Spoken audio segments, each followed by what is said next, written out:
आज मैं आपके साथ लाहौर की मशहूर फ़िश फ्राई की सीक्रेट रेसिपी शेयर करूंगी और आपको बताऊंगी कि कौन से ऐसे सीक्रेट मसाले हैं जो वो फ़िश को लगाते हैं और इतनी मज़ेदार फ़िश फ्राई होकर रेडी हो जाती है।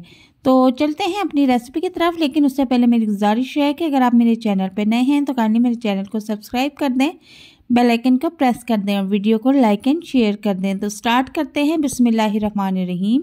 अस्सलाम वालेकुम। तो यहाँ पर हम फ़िश को लगाने के लिए मसाला रेडी करेंगे।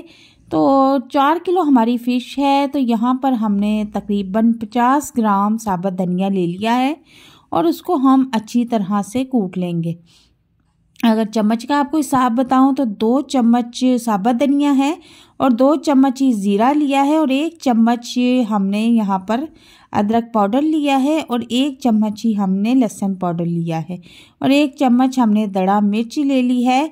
और इसके बाद आधी चम्मच हम हल्दी भी इसमें ऐड कर देंगे और इसके बाद हम इसमें फूड कलर भी आधी चम्मच के करीब इसमें ऐड करेंगे और 1 चम्मच भर के हम इसमें गरम मसाला ऐड कर देंगे। अब इन सारे मसालों को अच्छी तरह से मिक्स कर लेंगे और इसी दौरान इसमें नमक भी ऐड कर देंगे और आधे कप के करीब इसमें पानी ऐड करेंगे ताकि जो जितना भी मसाला है ये अच्छी तरह से पेस्ट बन जाए। तो अब इसके बाद इसको हाथों की मदद से अच्छी तरह से मिक्स करेंगे, साथ थोड़ा थोड़ा पानी ऐड करते जाएंगे। तो मसाले का पेस्ट बन गया है। अब हम इसके अंदर फ़िश रख देंगे और सारा मसाला फ़िश को लगाना शुरू कर देंगे। तो अच्छी तरह से फ़िश को सारा मसाला लगाकर 2 से 3 घंटे के लिए मैरिनेट कर देंगे। अब यहाँ पर मैंने एक पैन लिया है और उसमें मैंने थोड़ा सा ज़ीरा भी ऐड कर दिया है ताकि ऑयल में खुशबू अच्छी सी आए।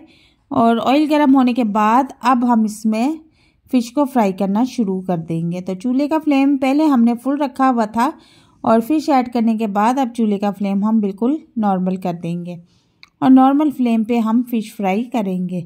तो एक साइड से फ़िश पक चुकी है, अब इसकी साइड चेंज कर देंगे। तो आप देख सकते हैं कि बहुत ही खूबसूरत कलर आ रहा है और तकरीबन हमारी जो फ़िश है वो पक कर रेडी हो चुकी है।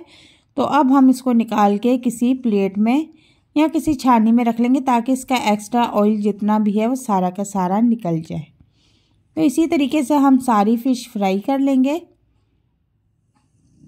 और इसको अब किसी प्लेट में निकाल लेंगे। तो अब यहाँ पर देख सकते हैं कि बहुत ही मज़ेदार चटपटी फ़िश बनके रेडी है और देखने में जितनी मज़ेदार है खाने में भी उतनी ही टेस्टी है।